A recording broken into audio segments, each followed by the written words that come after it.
Permettez-moi de vous le répéter, chers frères et sœurs, amis en Christ.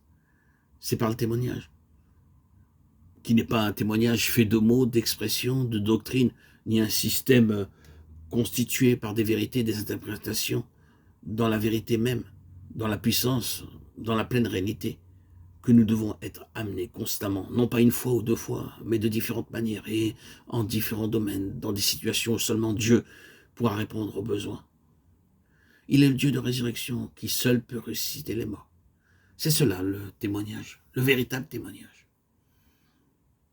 Il ne s'agit ici d'aucun credo, doctrine, système, pensée, mentale, verbale, non. Il s'agit ici des situations où seulement Dieu peut répondre à nos besoins. Il est le Dieu de résurrection qui seul peut ressusciter les morts. C'est cela le témoignage, ce n'est pas quelque chose dont vous pouvez entendre parler et vous en saisir. Ne vous y risquez pas. Ce n'est pas d'ordre intellectuel. Ce n'est pas de l'ordre de la sagesse, de votre petite intelligence. Si vous voulez être dans le cours du ministère de l'Esprit de vie, vous devez alors affronter le fait que vous allez être plongé dans des situations où personne ne pourra vous aider, rien ne pourra répondre aux besoins, mais seulement Dieu lui-même. Cela arrivera plus d'une fois et vous devrez dire comme le grand apôtre, afin de ne pas placer notre confiance en nous-mêmes, mais de la placer en Dieu qui ressuscite les morts. 2 Corinthiens 1,9.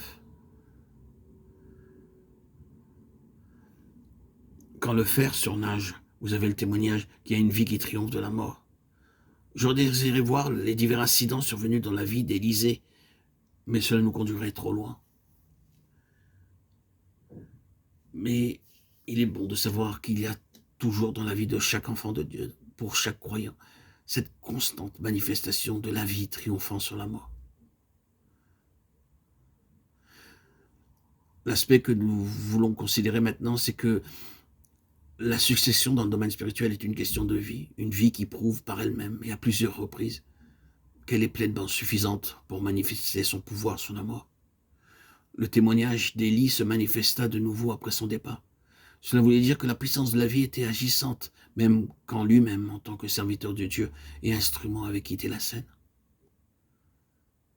Vous vous rappelez de cet incident de l'homme mort qui était revenu à la vie quand il toucha les os d'Élisée? Le témoignage apporté, c'est qu'Élisée peut être mort, mais cette vie n'est pas morte. Le vase, pour un temps donné, peut être mis de côté ou repris, mais la vie elle-même va de l'avant. Si elle touche ce qui est mort, elle le restaurera en nouveauté de vie. C'est le grand principe de la succession spirituelle. Le principe de Dieu, c'est la vie. C'est ce que je veux souligner. Vous ne pouvez pas avoir de succession concernant les ministères personnels ou certains instruments particuliers. Vous ne pouvez pas avoir la garantie que la chose ira de l'avant pour accomplir le dessein original en nommant des successeurs. Il doit y avoir un témoignage de vie. Et il vaudrait mieux que les choses cessent quand la vie qui était à l'origine n'est plus là. Nous ne devrions pas essayer de préserver une chose qui n'aura plus en elle-même cette vie de Dieu. La terre aujourd'hui est encombrée par des organisations, des œuvres qui avaient commencé dans la vie, mais qui l'ont perdue par la suite et qui maintenant se maintiennent à grands frais, sans accomplir pour autant le dessein vital, le but final. La succession est une affaire de vie. Souvenons-nous de cela. Oh, si nous avons du mal à retenir le reste, souvenons-nous au moins de cela. Nous ne devons pas obtenir quelque chose avec un nom. Nous ne voulons pas perpétuer des choses, des lieux, des ministères, ni même un enseignement. Non, pas du tout, pas du tout. Si la chose doit continuer quand nous en serons allés, cela pourra seulement se faire si la vie de Dieu est dans cette chose pour la porter et témoigner encore qu'elle procède de Dieu et non pas de nous-mêmes. Nous pouvons faire ceci ou cela, mais seul ce qui est de Dieu progressera. Cela ne dépend pas des circonstances ou des personnes, mais repose sur le Seigneur lui-même.